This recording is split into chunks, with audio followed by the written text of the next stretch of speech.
Doctors are trusted with human lives. They are given access to places where people are at their weakest.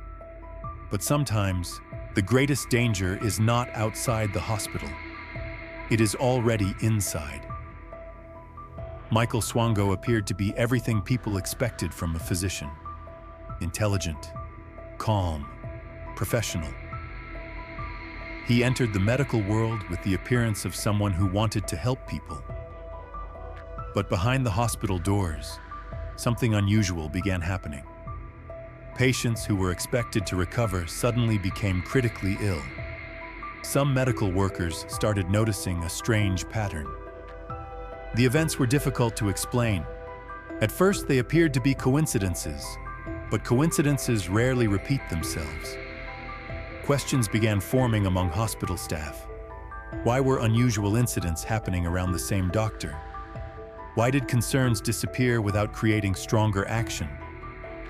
An investigation started quietly, but the answers would take years to uncover.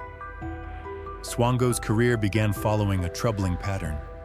When questions became too serious, he moved on. A new hospital, a new opportunity, a new group of people who did not know his history. Each move created distance from the past.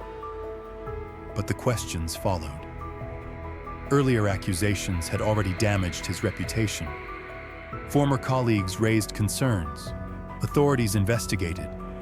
But the system repeatedly allowed him another chance. The warnings existed. The problem was that nobody connected them all together. At each new location, Swango presented himself as a capable doctor. He blended into the medical environment. He wore the same coat, used the same tools, followed the same routines. To everyone around him, he looked like someone who belonged. Eventually, investigators began comparing information from different hospitals. Separate incidents started forming one disturbing picture. Names, dates, locations. The same doctor appearing again and again. The investigation revealed a trail that stretched across multiple institutions. Records were reviewed. Witnesses were interviewed. Old cases were reopened. What once appeared to be unrelated events were now connected. After years of suspicion and investigation, authorities finally arrested Michael Swango. The doctor who once walked through hospital corridors treating patients was now facing criminal charges.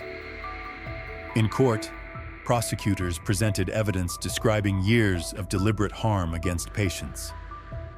In 2000, Swango pleaded guilty to federal charges connected to poisoning patients and was sentenced to life in prison without parole. The medical professional who had gained people's trust would spend the rest of his life behind bars. Many victims were never able to tell their stories. Families were left searching for answers. Hospitals were forced to examine how warning signs were missed. The case became a reminder that systems designed to protect people can fail when information is ignored. The story of Michael Swango is not only about one criminal. It is also about the failures that allowed him to continue. Because sometimes the most important question is not only who caused the damage, but also who saw the warning signs and looked away.